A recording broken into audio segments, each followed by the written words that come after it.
Hello ladies and gentlemen, welcome to the Outer Rim Cantina.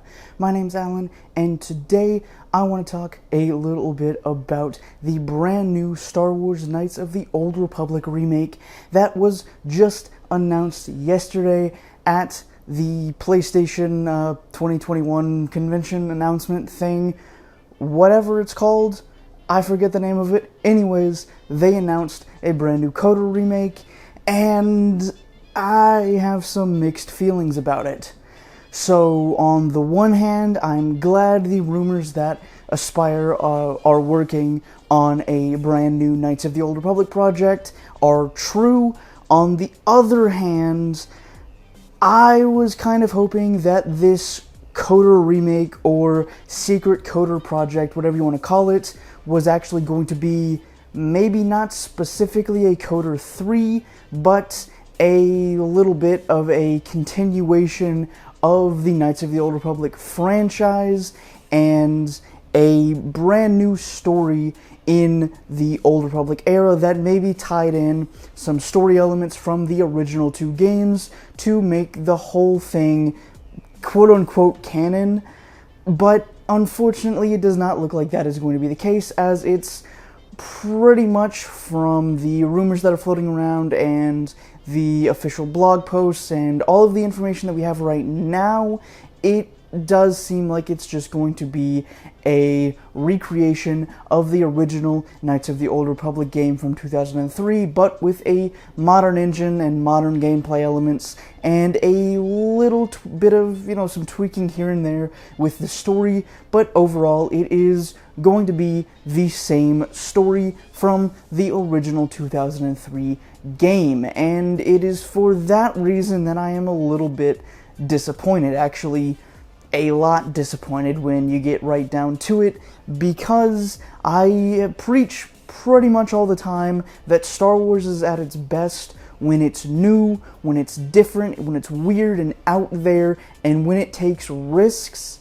And this is the exact opposite of this. This is pandering to the fans. This is 100% entirely fan service. And the people that behind this game, both at Lucasfilm and Aspyr, they openly admit that this is basically just a huge fan service project. Now, I do want to emphasize that fan service is not always necessarily a bad thing, and I'm still super happy that, this project exists and that we're going to get to play a modern version of Knights of the Old Republic, because it is such a great and iconic game in the Star Wars franchise.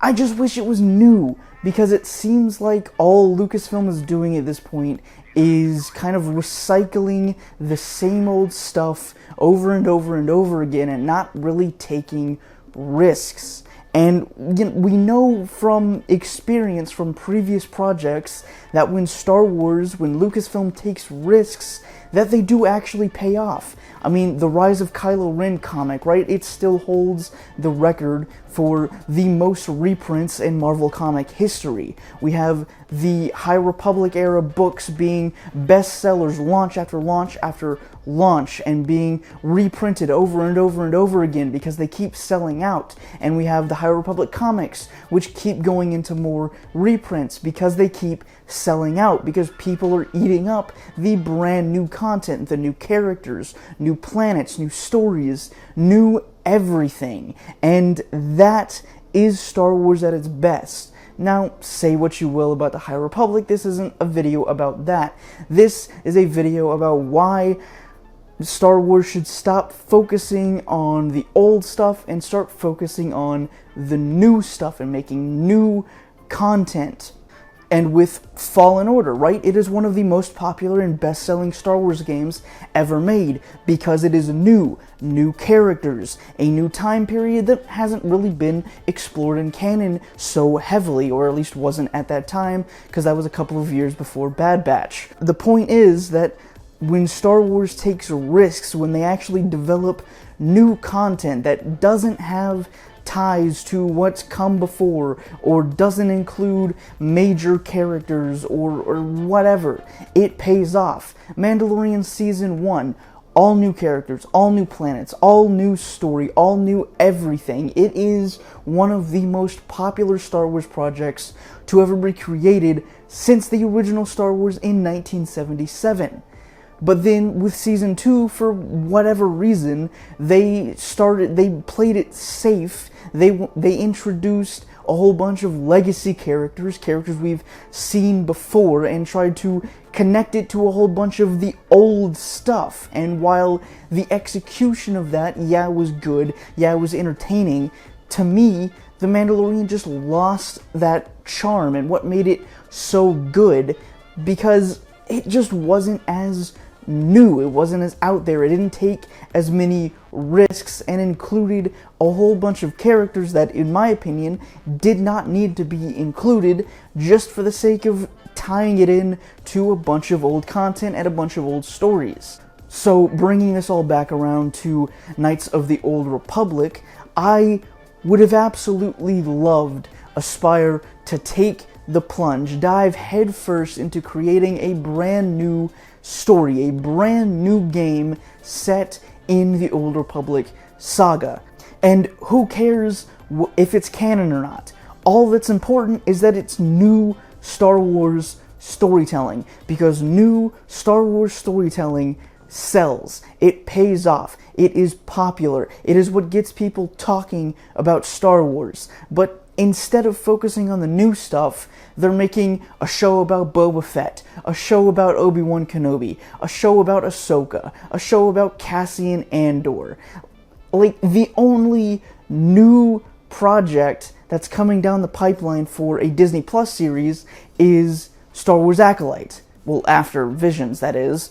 But that is the only canon piece of media that's actually going to be new and not connected to any of the legacy stuff, any of the legacy stories, or anything. It's going to be truly unique.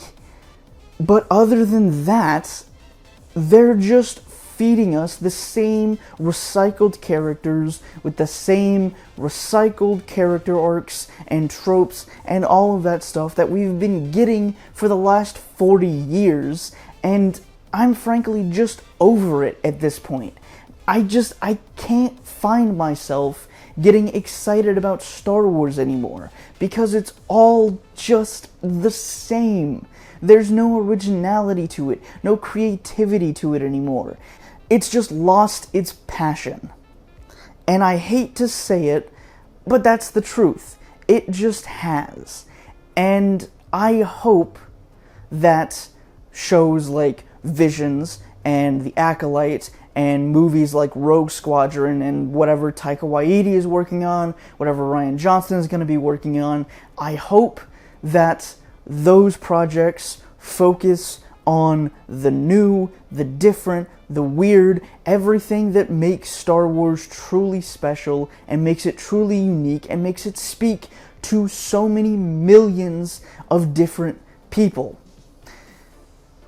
But with all of that being said, I will still be playing the Knights of the Old Republic Remake, because yes, I am still excited that it is going to be a thing at all. But what I'm not excited about, other than the story element, is the fact that Sony is involved. And that is the other topic I wanted to touch on in this video, which is Aspyr is working with Sony Interactive to make this Knights of the Old Republic remake, and because of this, Sony had the bright idea to make this a PlayStation 5 exclusive. Now, apparently it's also going to be released on PC and PlayStation 5 at the same time, but that leaves out Xbox. Now, the claims that they are making when they announced this new game, it was that it was going to be a timed exclusive, that it was going to launch on the PlayStation 5 and then it was going to eventually move to other platforms like Xbox. But if previous Sony timed exclusives are anything to go off of, Xbox players probably won't be seeing this game for at least a year, if not more. And that's just not right. That is so just idiotic. Like, really, I want to meet the people that thought this was a good idea, especially considering that Knights of the Old Republic originally launched on Xbox. So now they're alienating all of those people who began their Star Wars adventure, their first introduction to this galaxy, by making it a PlayStation exclusive. Like, yeah, of course, there's PC, but, like, it's still, that doesn't help the fact that they've made it platform exclusive. They've made a Star Wars game platform exclusive. That's just the most idiotic thing I have ever heard. And they're probably not going to go back on it either. And we're just going to have to deal with it. So, if you are an Xbox gamer and you were looking forward to this KOTOR remake, I'm sorry. I am genuinely sorry, and I genuinely feel for you. On the other hand, this is also just another argument for why PC gaming is better. But anyways, bottom line is, making it platform exclusive is still stupid. Jokes aside, this is absolutely insane to me, and I can't believe that Lucasfilm, Aspire, anybody in this boardroom, anybody working on this project, let this happen. Because you're alienating millions and millions of people who are going to buy your game on launch day to relive those same experiences that they got to have as a kid, as a teenager, whatever, way back in 2003. So many people saw this trailer and were so excited to have those same feelings that they had way back in 2003 on their Xbox. But they can't. At least not at first. And the fact that Sony hasn't said, oh yeah, it's a timed exclusive, it'll be open to Xbox a year after the game launches, 6 months after the game launches, whatever. No, they haven't. They've just said it's going to be a timed exclusive, and it's going to become more widely available at some point.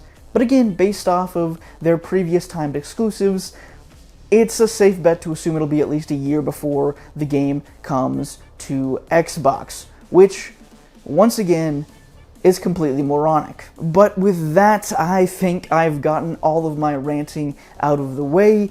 As always, I would love to know what you think of all the stuff I talked about in today's video down in the comments. The KOTOR remake, the storytelling aspect that I talked about, the exclusivity of the game being on the PlayStation 5, all of that jazz. Love to talk to you down there. If you enjoyed this video, I'd really appreciate it if you dropped a like, as those really do help a small channel like this, and consider subscribing if you want to see more Outer Rim Cantina content in your subscription feeds every week.